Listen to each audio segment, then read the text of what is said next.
Now listen here, young whippersnapper. If you don't eat meat, you'll die. Hi, Nana. Okay, so I can actually answer this one. There was a survey that has been done by Patrick Mayhew, Morgan Smith, Nicholas Wright, Sarah Bush and Sue Pullen, and it's called "If You Don't Eat Meat, You'll Die, a mixed method survey of health professionals' beliefs."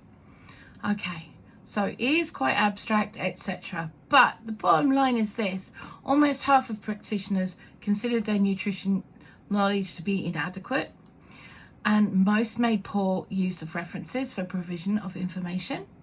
Plant-based diets were generally viewed as beneficial to health, improve quality of life, be filling, and were perceived as not as easy to follow. This study is in keeping with previous research that the health workforce would benefit with more formalization, nutrition education, and competencies to address common chronic disease. Bottom line, if you don't eat meat, you're not gonna die. Oh, and if you're not quite sure where that is, that you'll find that in the National Library of Medicine, National Centre of Biotechnology Information. Okay, so yeah, if you don't eat meat, you won't die. You have to eat meat for protein. Hi, Nana. No, darling, you don't need meat for protein. Okay, protein is an essential nutrient for the building, maintenance and repair of almost all of the tissues in your body, including your bones, muscles, blood, hair, nails and organs. But it also gives it energy and all of that kind of stuff. But what we call protein is actually made up of like 21 amino acids, and your body can actually make 12 of them on its own. There are 9 that we call essential amino acids because you need to get them directly from your food. But, or you'll die. As long as you're eating a variety of whole natural foods and getting enough total calories and enough overall protein, you should meet your needs for all 9 essential amino acids. Yeah. And let me give you some figures because I know what you're like. Or you'll die.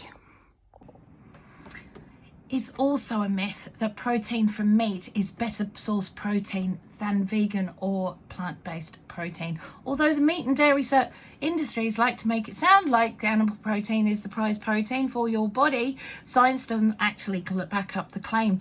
It turns out that the source of your protein matters, and you'd be surprised to learn that animal source protein may actually be inferior to plant-sourced protein.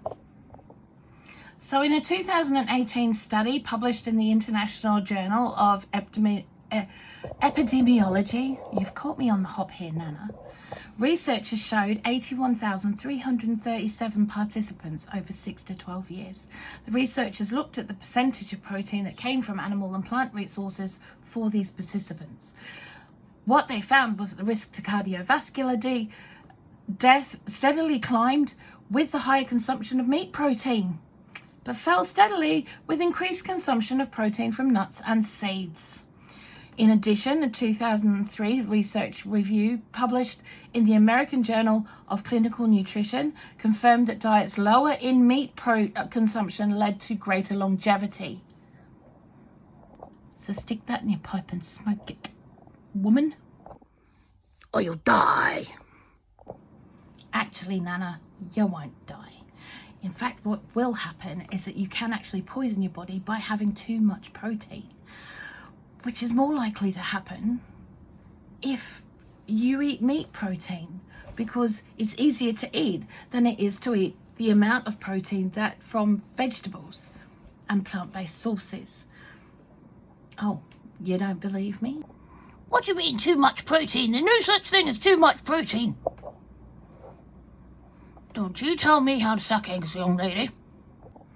Actually, Nana, when you eat more protein than your body actually requires, it isn't stored as protein. Instead, it's converted to fat or eliminated through your kidneys, which contributes to osteoporosis and kidney stones.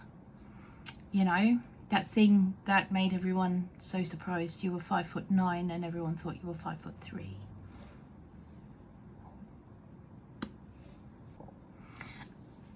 That's also not the only problem that too much protein can cause.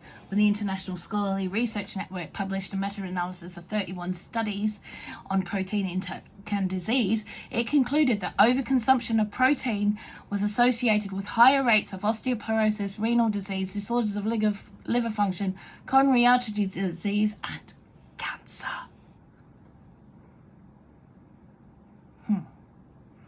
It's very easy to eat too much protein when you're eating meat.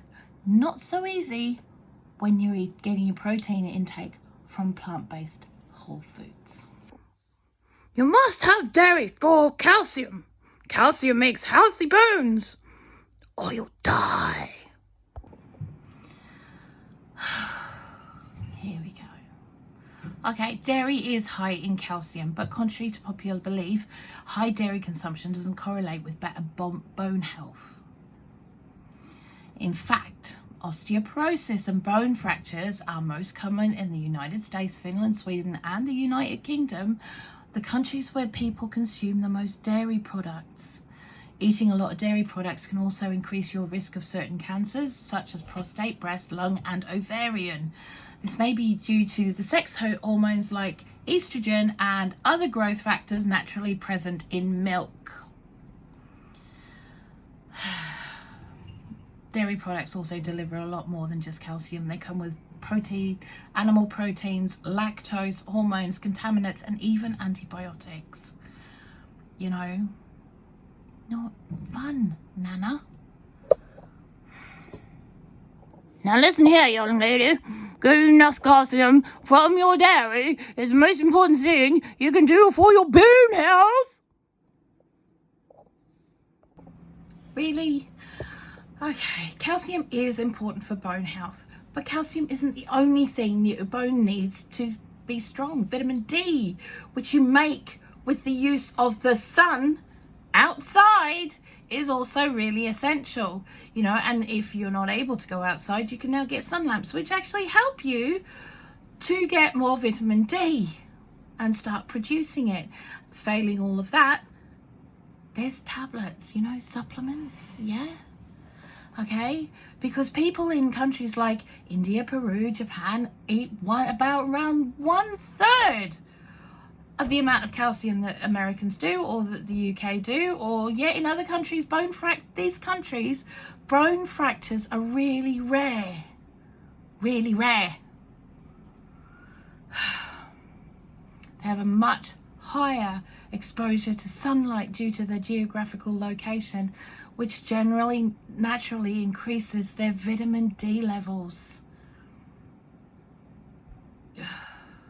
You can get as much vitamin D as you need with 15 minutes outside in the sun, you know. That's all it takes. It's not that hard. Oh, and for the record, calcium supplementation comes with its own risks, especially with people with a history of kidney stones. And it's not a new finding.